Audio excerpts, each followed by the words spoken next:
Ibu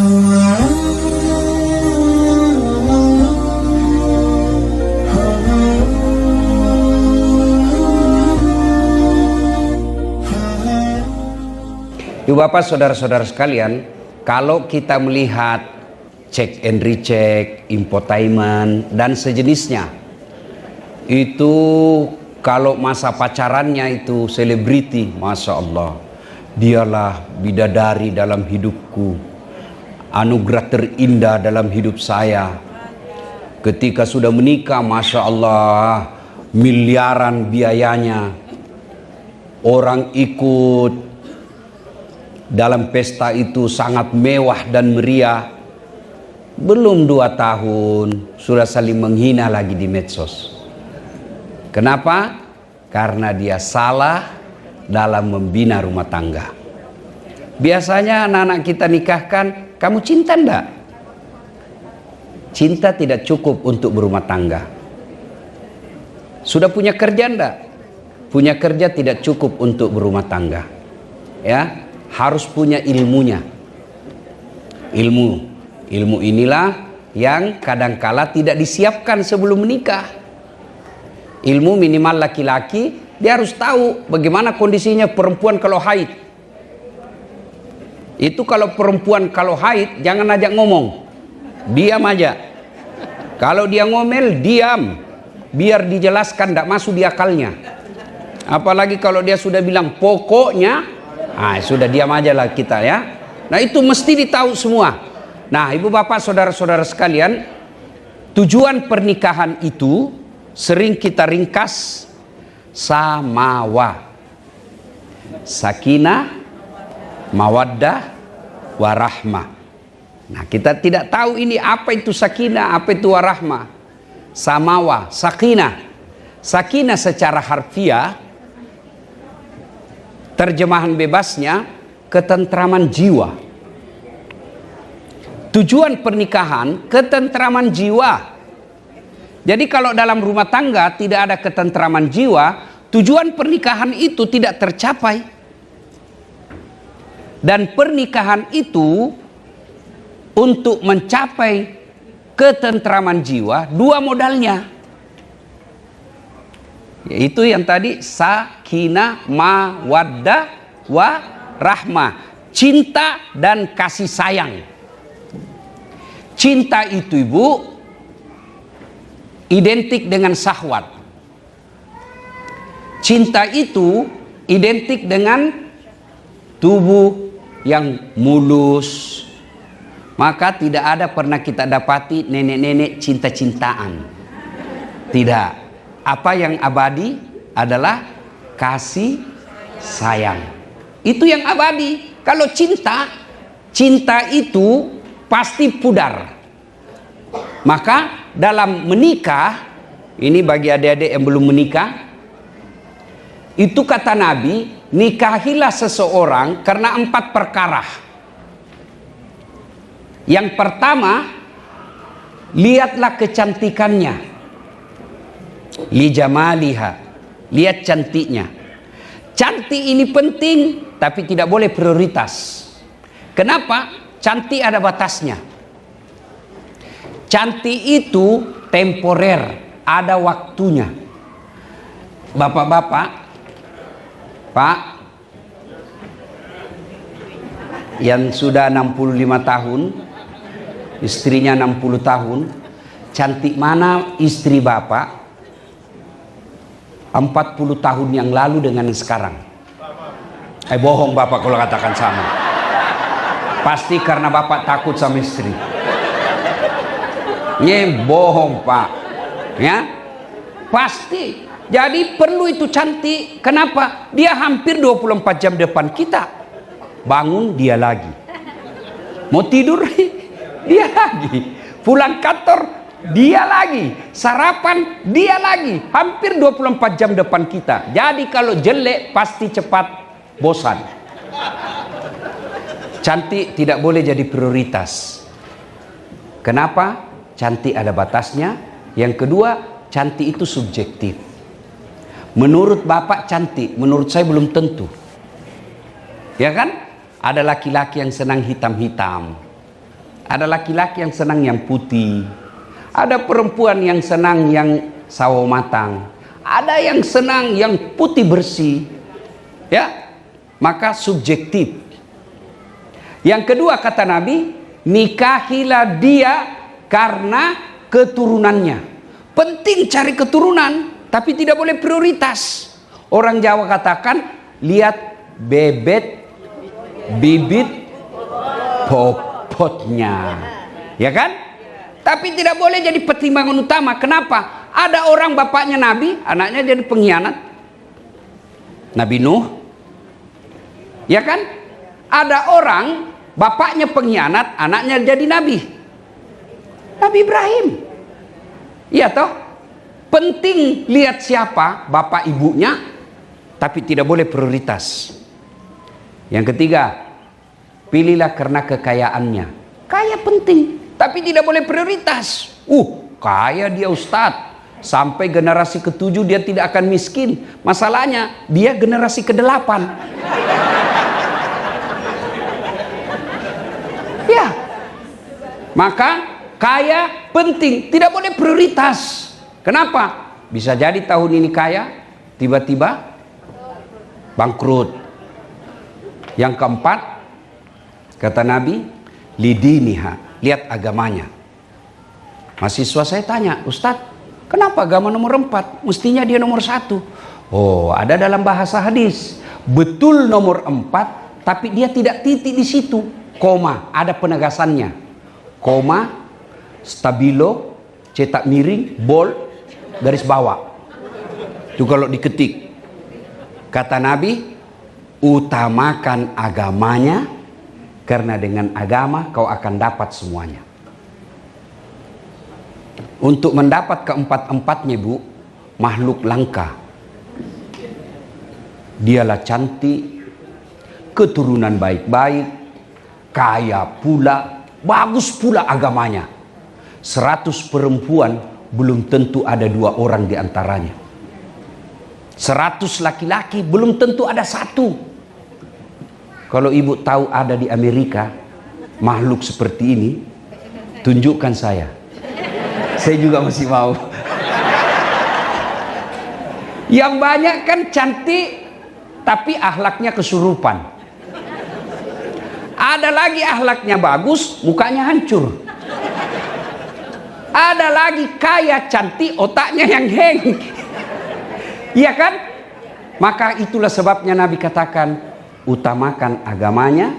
Kalau dia miskin, dengan akhlak mulianya tertutup kemiskinannya.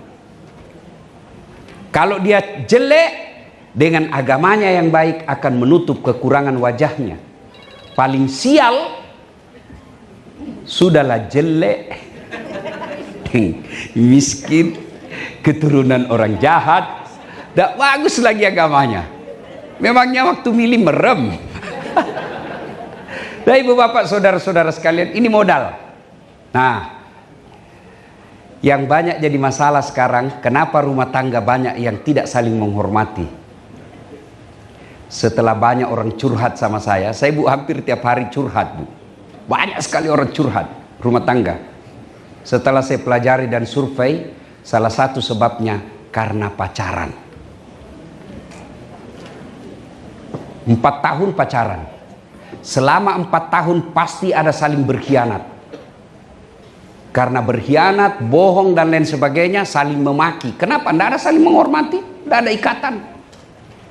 Kebiasaan itu yang 4 tahun saling bohong, saling hina, saling maki, itu yang lanjut setelah menikah. Ada tidak rumah tangga yang tidak pacaran? Banyak. Orang tua dulu, tidak ada itu pacar-pacaran. Ketemu bapaknya, sudah besar anakmu ya? Oh iya, anakku juga sudah gadis, sudah atur nikah. Bahagia. Ada, saya.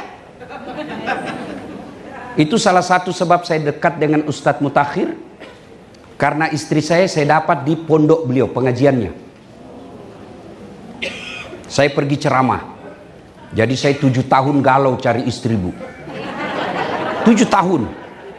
Akhirnya saya mau pergi ke Malaysia ceramah. bersama profesor guru saya. Tiba-tiba prof saya berkata, Ustadz kau menikahlah, tak enak kau nasihat perkawinan baru kau tidak ada istri. Saya bilang, ini orang tak sia juga prof, tidak harus mati dulu. Ya kan? Oke, tapi masalahnya tidak ada ini prof. Sudah, kata profesor saya, ada sepupu saya hafal Quran di Gorontalo. Oh boleh, kasih kenal saya. Pulang dari Malaysia kita kenalan. Baik, pulang dari Malaysia saya lagi mengajar, tiba-tiba masuk SMS beliau. Belum ada WhatsApp waktu itu. Ustadz, kita pergi ke acara nikah massal. 40 pasang bu. Pergilah saya. Tidak ada undangan untuk ceramah. Saya hanya hadir untuk menemani profesor saya. Duduk saya, tiba-tiba bapaknya Ustadz Mutakhir sambutan. Ustadz Arif. Terima kasih kepada Ibu Haji Nadirah yang banyak membantu pesantren ini. Saya bisik profesor saya. Penny Haju namanya. Prof, siapa itu? Satu-satunya perempuan yang disebut ucapan terima kasih. Oh itu ibu yang banyak membantu pesantren. Itu ada anaknya di Gontor, hafal Quran. Wih, kasih kenal saya prof. Dia bilang, prof, bagaimana sepupuku? Mana saja yang cepat prof. Ini kisah nyata saya bu. Ya, sudah, saya kenalan sama itu ibu. Hari Sabtu, hari Ahad. Jumat, saya khotbah Jumat bahas tentang kecemasan dalam hidup, sangka buruk kepada Allah. Selesai sholat sunnah ba'da Jumat, saya merenung, saya kena ceramah saya ini. Sudah, saya putuskan pergi melamar. Saya telepon ibu saya, Mak, melok kalau letu, saya mau pergi melamar. Nikah? Siapa? Ada, penghafal Quran ini. Napuji moko gak? Dia suka kamu kak? Makanya mama doakan saya. Ilo doangan nak. Bukanlah. Pergilah saya bilang sama sopir saya, kau tahu Limbung? Tahu, kita ke sana. Sampailah saya di sana. Begitu saya masuk rumahnya, saya naik ke lantai 4, saya ceritakan, Bu, bolehkah saya cerita rahasia? Padahal baru pertama saya ketemu di acara itu. Itu ibu yang jadi mertua saya sekarang. Kenapa? Ada rahasia ini bu. Saya malu kalau ditolak kan. Ya kalau cuma berdua hanya dia yang tahu. Ceritalah saya berdua. Sudah cerita siapa saya, cerita-cerita. Lalu saya sampaikan. Waktu itu belum ada YouTube saya. Belum ada akun saya. Bu, saya dengar Ibu Haji ada anaknya di Gontor 2 penghafal Quran. Oh iya, ada itu anak saya. Alhamdulillah. Langsung saya bilang, Bu, saya ini niat Ibu Haji, saya mau lamar anaknya Ibu. Apa kata Ibu itu? Alhamdulillah, doa saya ketika umroh diijabah Allah. Memang ketika saya umroh saya berniat berdoa di depan Baitullah. Ya Allah, kalau ada orang yang suka anak saya dan baik agamanya, saya terima. Langsung dalam hati saya, aman. Bagus agama ya, saya merasa baiklah agama saya ini. Karena saya penceramah. Kalau dia bilang baik kerjanya, saya mundur. Lalu dia bilang, cuma anak saya ada 2, Ustadz, yang mana? Saya bilang, terserah ibu yang mana. Cuma saya, kalau saya tidak ada masalah Ustadz. Cuma kan saya ibunya, masih ada bapaknya ada di Singapura. Saya bilang, jadi bagaimana? Tenang Ustadz, soal bapaknya saya punya urusan. Dalam hatiku masuk gigi 2. Ya kan? Sudah aman situ. Udahlah. Lalu dia bilang, Ustadz, lihat dulu anak saya. Lihat dulu. Saya bilang, enggak usah Ibu. Kenapa? Nanti Ustadz tidak suka. Enggak usah Ibu. Kenapa saya tidak perlu lihat? Karena saya lihat fotonya bapaknya gagah. Di ruang tamu fotonya bapaknya cakep. Mamanya depan saya juga cantik. Saya bilang, enggak jauh-jauh lah dari sini nih. Kan? Buah jatuh tak jauh dari pohonnya, ya kan? Kecuali yang dibawa kelelawar ya jauh tuh dia.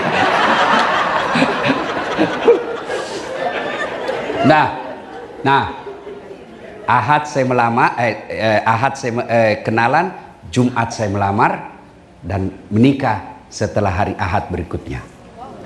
Tidak pacaran sampai sekarang, kita saling menghormati.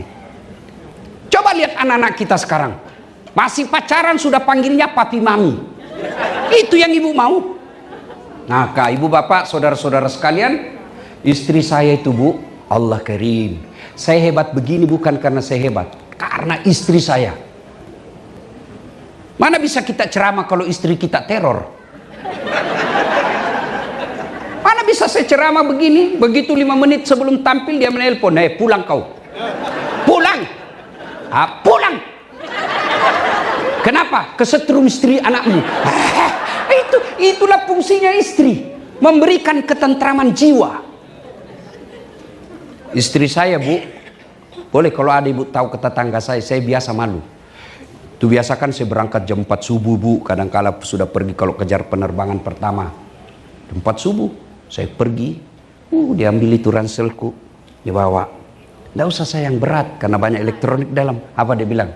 Nggak apa-apa, nggak ada artinya ini Ustadz, dibanding beratnya hidupnya Ustadz menanggung kami.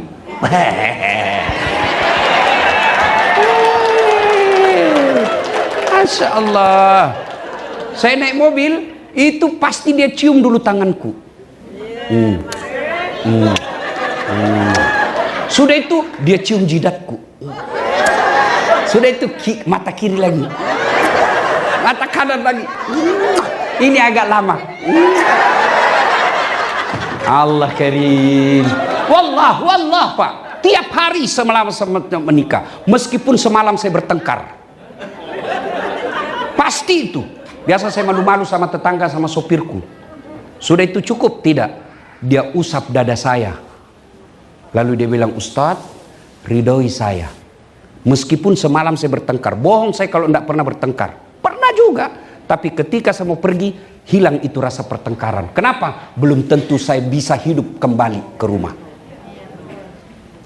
Ustadz, ridhoi saya. Ridhoi saya. Dia tidak akan tutup pintu mobil sebelum saya bilang, iya, saya ridhoi kau sayang. Lalu dia bilang, ku lepas di kau pahlawan. Ini tambah-tambah saja ini bunda.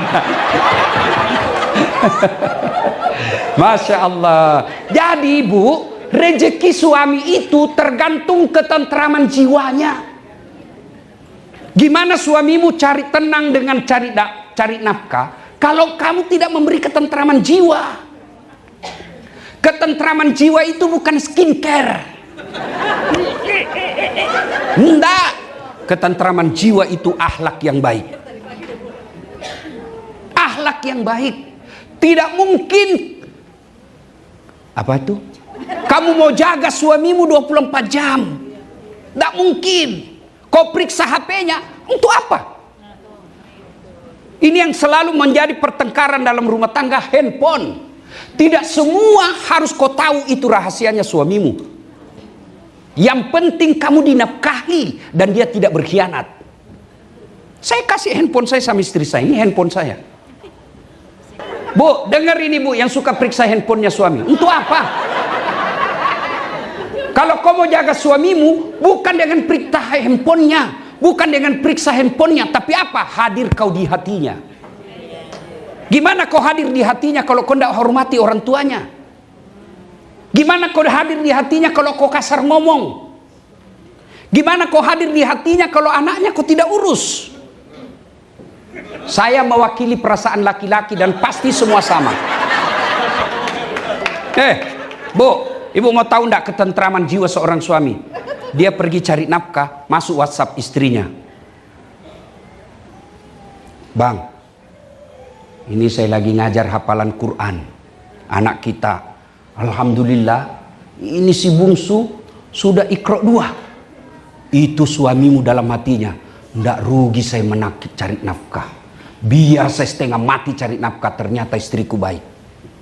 Bagaimana suamimu mau tentram jiwanya? Telepon, di mana kau? Salon.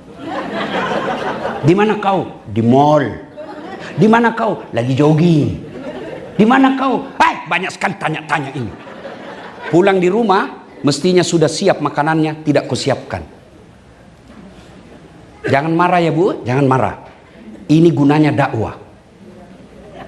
Supaya ada perubahan di antara kita.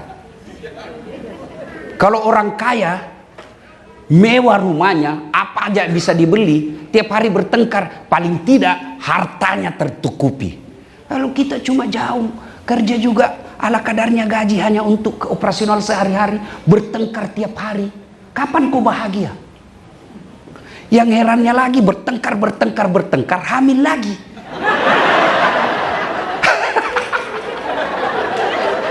Allah karim. Bu.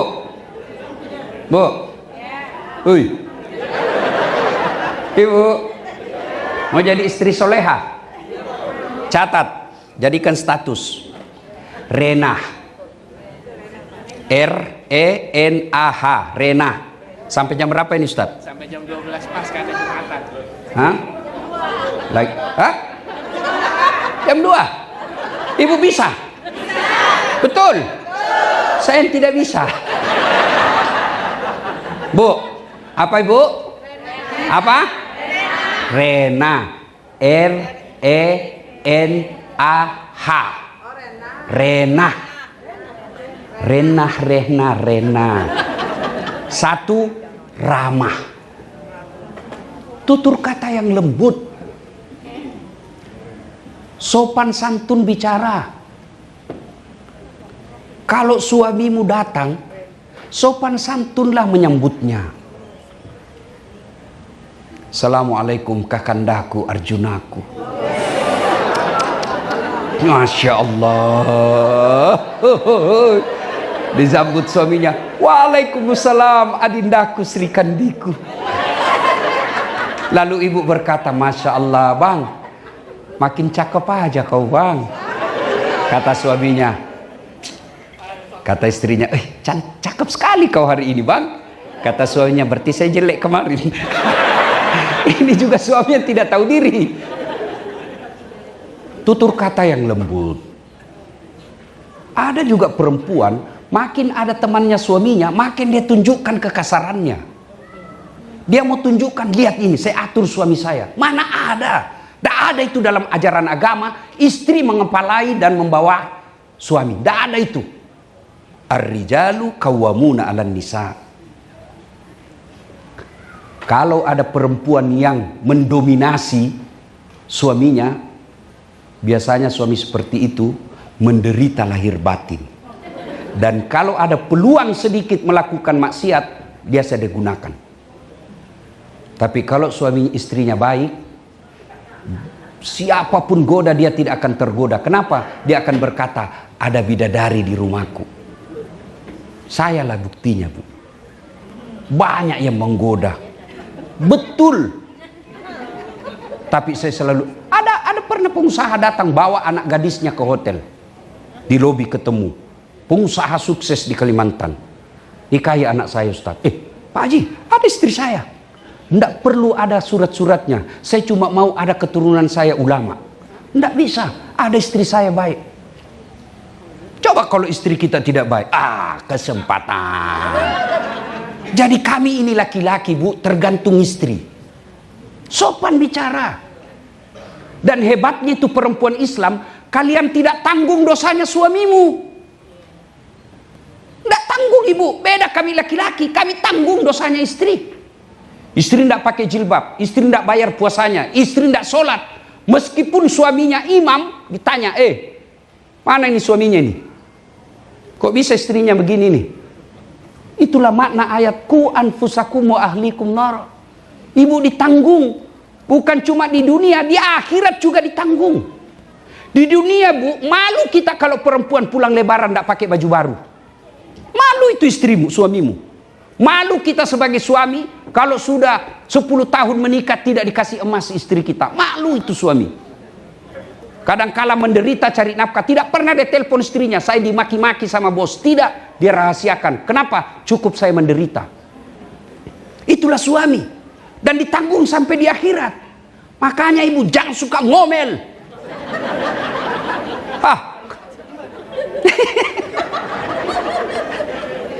Bu. Rena, Rama.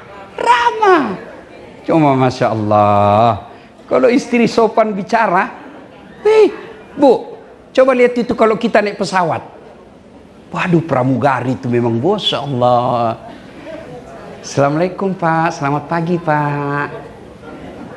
Ini kami siapkan ada minuman. Mau minuman apa? Yang hangat atau es atau jus? Sudah itu dikasih mau kopi. Kopinya Pak pakai gula atau tidak? Gulanya rendah kalori atau gimana? Dan dikasihnya kita Pak dengan 2 tangan. Suamimu naik pesawat pelayanan bisnis kelas. Sampai di rumah pelayanan kelas ekonomi. Ya, minimal kalau kita tidak bisa bahagiakan suami dengan kecantikan wajah kita, perbaiki akhlak. Akhlak itu tutur kata yang lembut. Betul Pak? Betul Pak? Dengar itu. Tutur kata, ramah. Ya. Oh, 5 menit lagi. Karena Jumatan. 2. RE. Apa itu? Elok. Apa artinya? Dia pandai memasak, berpenampilan cantik dan menarik di depan suami. Bahkan Nabi katakan, wanita soleha itu adalah mereka yang menyenangkan hati ketika dipandang wajahnya. Sayang 1000 sayang, perempuan cantik kalau dia mau pergi muktamar. Cantik kalau dia mau pergi pengantin. Begitu mau tidur sama suaminya, la haula wala quwwata illa billah. Daster tinggi sebelah, ndak sikat gigi, kadangkala dikasih bedak itu yang tebal di sini, ada lubangnya di matanya, ada timun, nonton TV, pegang remote, angkat kaki. Kata suaminya, astagfirullah, begini aja jodoh saya. Bu, halo, REN, apa itu? Nikmat. Perempuan soleha pandai memasak masakan kesenangan suaminya. Makanya telepon mertua. Itu saya setelah menikah, ibu saya itu dia panggil menantunya. Nah, itu hebatnya ibu saya, Bu. Dia tahu semua masakan kesenangan anaknya. Itu anakku itu yang begini, dia senang ini. Kalau saya, dia tahu apa kesenangan ikan kering. Kalau dia marah, kasih ikan kering, tumis baik-baik, berhenti marah itu. Kasih kayu sayur bening. Dia tahu. Sekarang ibu-ibu malas masak. Ibu-ibu masih ingat ibu-ibu dulu mau bikin kopi. Oh, susahnya ibu. Saya lihat itu ibu saya kalau mau bikin kopi, ke pasar dulu beli kopi. Sudah jadi kopinya? Belum. Dijemur dulu. Enggak digoreng, dijemur dulu, Bu. Sudah dijemur, baru digoreng. Sudah jadi kopinya? Tidak, baru ditumbuk. Sudah ditumbuk, sudah jadi? Enggak. Ditapis, tapisnya lagi pakai itu baju bodoh, baju haso rambugis yang tipis itu, ikat. Sudah itu sudah jadi kopinya? Tidak, dijemur lagi. Sudah itu baru dimasakkan air, masaknya bukan tidak pakai kompor gas, pakai kayu. Iya toh? Sudah jadi kopinya. Masya Allah. Ke pasar dulu, berjam-jam dibikin prosesnya, tapi bapak-bapak dulu belum ke sawah, sudah ada kopinya yang panas mengepul di mejanya. Ibu-ibu sekarang tinggal beli itu kopi saset 3 in 1, ada kopinya, ada gulanya, ada susunya, tinggal diseduh, belum juga dibikinkan suaminya kopi. Makanya jangan heran bapak banyak di warkop atau di kafe-kafe dia minum kopi. Kenapa? Istrinya enggak bikin kopi. Saya tanya bapak-bapak, kau enggak dibikinkan kopi? Dibikinkan si Ustadz di rumah, cuma ya kopi diminum, ngomelan dirasa. Bu, belajar masak-masakan. Ustadz, boleh enggak beli-beli? Boleh, tapi ibu dapat pahala apa? Kalau ibu masak, bukankah ke pasar langkah-langkah kaki itu ibadah? Bukankah ngangkat pakaian itu ibadah? Bukankah masak itu ibadah? Bukankah itu berkeringat ibadah? Sehingga kalau semua proses masak itu jadi ibadah, banyak pahalanya ibu. Kalau beli saja, ibu dapat pahala apa? Boleh selama suaminya senang. Sekarang di Indonesia saya lihat sekarang, mau pulang suaminya ditelepon, bang mau makan apa? Senanglah kita, wah dimasakkan. Ternyata GoFood. Ya, nah, ibu bapak saudara-saudara sekalian, waktu sebenarnya ini harus lebih panjang karena masalah kita dalam kehidupan sehari-hari, masalah rumah tangga. Cuma waktu terbatas. Sebenarnya ibu, ini saya mau gaspol juga ini bapak-bapak. Ya, dia mau berharap suami istrinya seperti Siti Hadijah, tapi kita bukan seperti Muhammad. Nah, cuma karena waktu terbatas ya, bapak-bapak tidak digaspol.